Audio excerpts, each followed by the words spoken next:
Good day everyone, I am Midi here, and in this video you'll learn how much you need to retire in Nigeria, guardrails on what to think about before retirement, and bonus tips on how to plan for your retirement.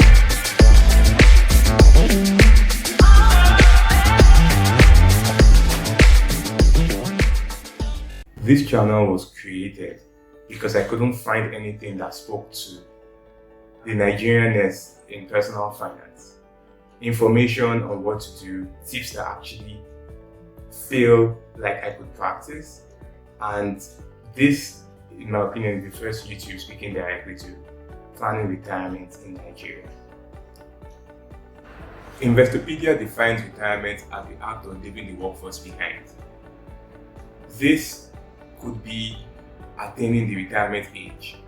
In Nigeria, it's between 60 and 70 depending on the sector that you are in, and in most countries of the world it's about 65 and 70 in the US. For me, the song that comes to mind when I think about retirement is Rich by MI, where he talks about wealth, health, and good things for his friends and those closest to him.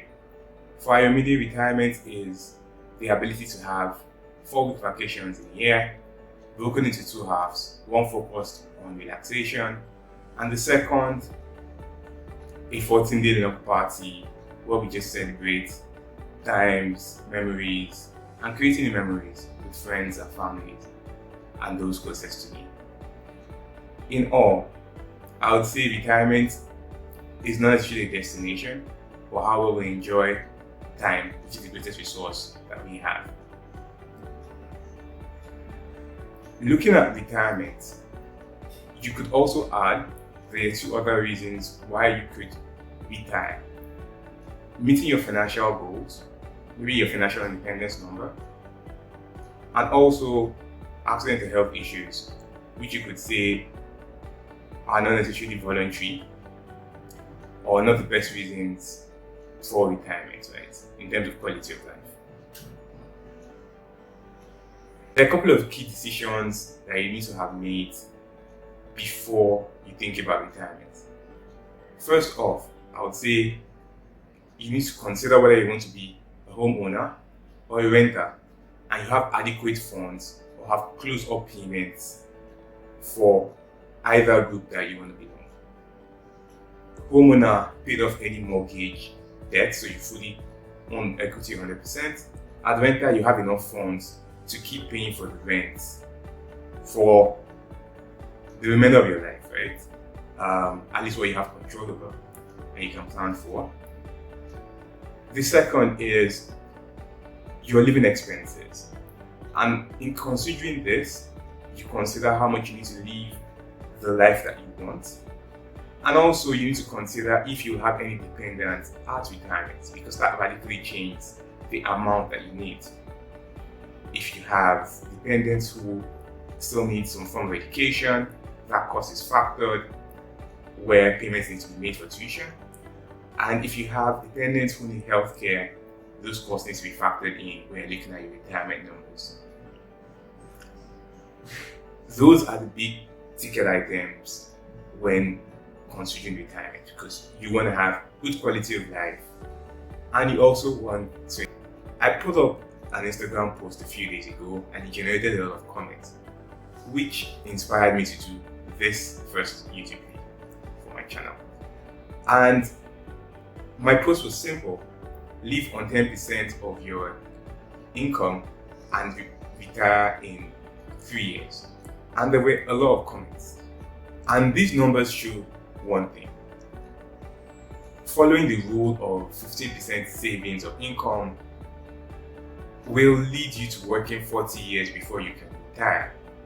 And that doesn't take into consideration life happening, the economy going bad. If you think of Greece a while back and Argentina, and also Nigeria in terms of the economic downturn and the loss of purchasing power. To the moment of truth, how much money do you require to retire in Nigeria as of today in 2021? Well, the big ticket number is 300,000 US dollars, which is 150 million naira if you want to retire in Lagos. For lesser expensive cities like Port Harcourt and Abuja, in terms of cost of living, that amount drops to about 275,000 US dollars, which is roughly about 135 million. And if you're looking at the city of Accra in Ondo State and almost every other city, the numbers come down to about 250,000 US dollars, which is roughly about 125 million naira. These numbers are at an exchange rate of 500 to 1. We won't spend a lot of time arguing over what exchange rate is correct, but this gives you a ballpark figure of roughly about 625,000 naira a month. These numbers are quite consistent with the middle class expenses of a family of 4, which was put at 500,000 naira a month in 2018. And looking at the inflation numbers, it kind of adds up that 625k will be good enough for retirement. Do the numbers that we've seen reflect our unique circumstances about being African? No. My Yoruba friends will shout Kojo. And the major reason for this is, first off, black tax, which is the financial support required for any working class individual towards friends, family, and those in their inner circle. And this is the reason why a popular blogger earlier in the year mentioned that a Nigerian who completed a 100-meter race and worldwide recognition because he did it with weights of stones on his back.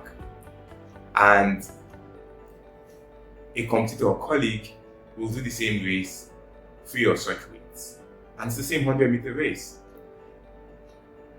This really means that you are not able to save and invest early enough.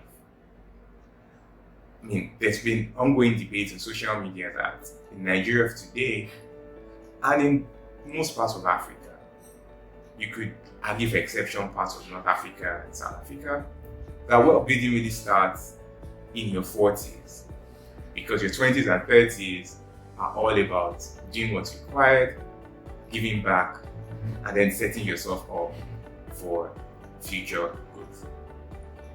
Another reason is paucity of data.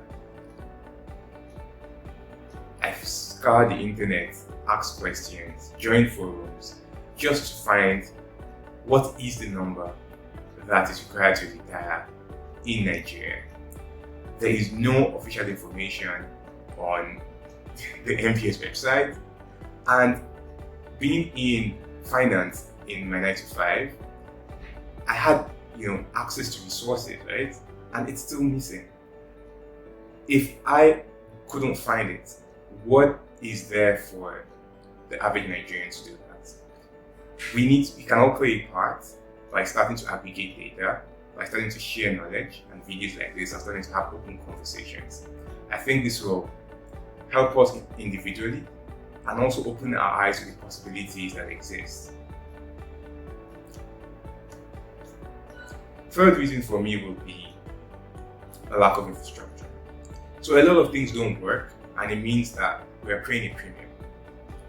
Starting off the internet, there was an article a few weeks back instead speaking about how about 40-45% of Nigerians still have dongle internet speed of 100 kilobytes per second. And that makes it clear that elections couldn't hold because this isn't enough to even upload data, right? And on the other hand, where we have broadband internet in the coastal city of Lagos, into parts of Abuja and Port Harcourt, 10, 15, 20 Mbps is a far cry from the 150, 200 Mbps that you need for super high speed. Putting all of this together, it means that we need to work so that the generations after us can run. Because in terms of wealth building, this really hasn't been our forte. and we have struggled to put information, knowledge, and work together to achieve this goal. Next off, I'll talk about the buckets in which your retirement funds will sit in. First off, we have to talk about the retirement savings account, which is the legal statutory retirement savings for those in paid employment. The law says once you have more than 2 employees, you need to start paying taxes for both, and also you need to register with a pension fund administrator and start remitting pension. This is usually 18% of basic household and transport, or 20% of the entire income. And on the other hand, together for self-employed people, there is monthly contribution of any amount. However, 40% of whatever you contribute at any given point in time is locked up to retirement age in Nigeria, which is 60. For those that are employed, you can access 25% of the amount you have in your retirement savings account when you're out of work for 4 months. The other bucket is real estate. As I mentioned earlier, you could decide to be a homeowner, and this counts towards your net worth, but doesn't count towards income, because if you are in an owner-occupied property, it means that you are not generating income from your house, right? But also, on the other hand, real estate could be a source of income if you have commercial property, or if you have a second or third or fourth property bringing in income for you on a monthly basis. Another subsection of real estate would be real estate investment trusts, where you invest and a licensed organization invests in real estate and distributes as dividend. Popular stock market shares. I know the Nigerian stock market hasn't been wealth generating. Personal experience, put in roughly about $600 in the early 2000s, and a check 2 months ago made me realize that I've not 90% of my wealth. And yeah, probably US and foreign stocks going forward, definitely. Yeah, so the bonus, right? The jar that I had earlier promised.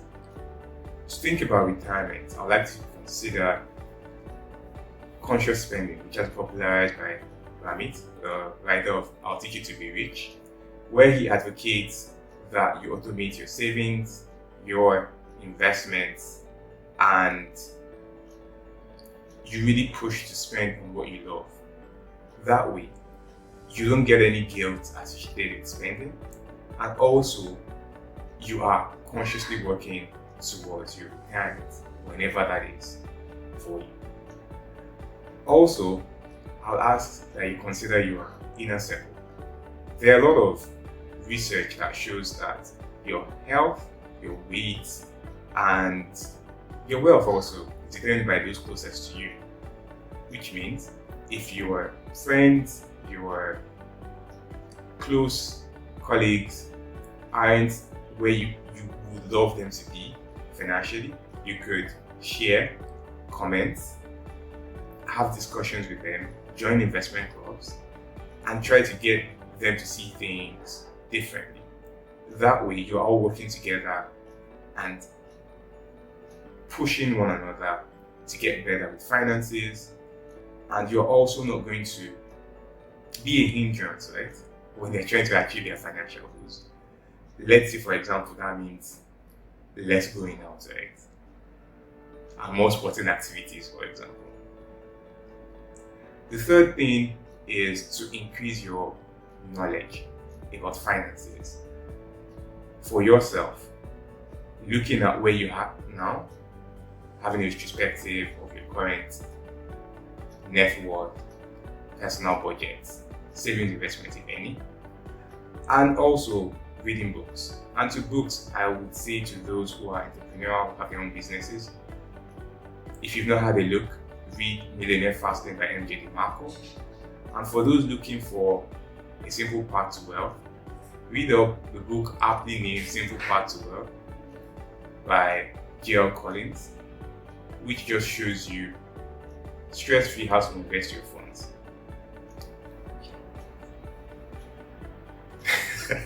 Yeah, so we're almost at the end of the video, and I just wanted to say like, share, subscribe, and also please feel free to leave your comments in the section below, and also let's vote on the next topic we'd like to have. That way we'll have an interactive conversation and also have a video up every 2 weeks for the next 3 months, and then we'll see where we go from there.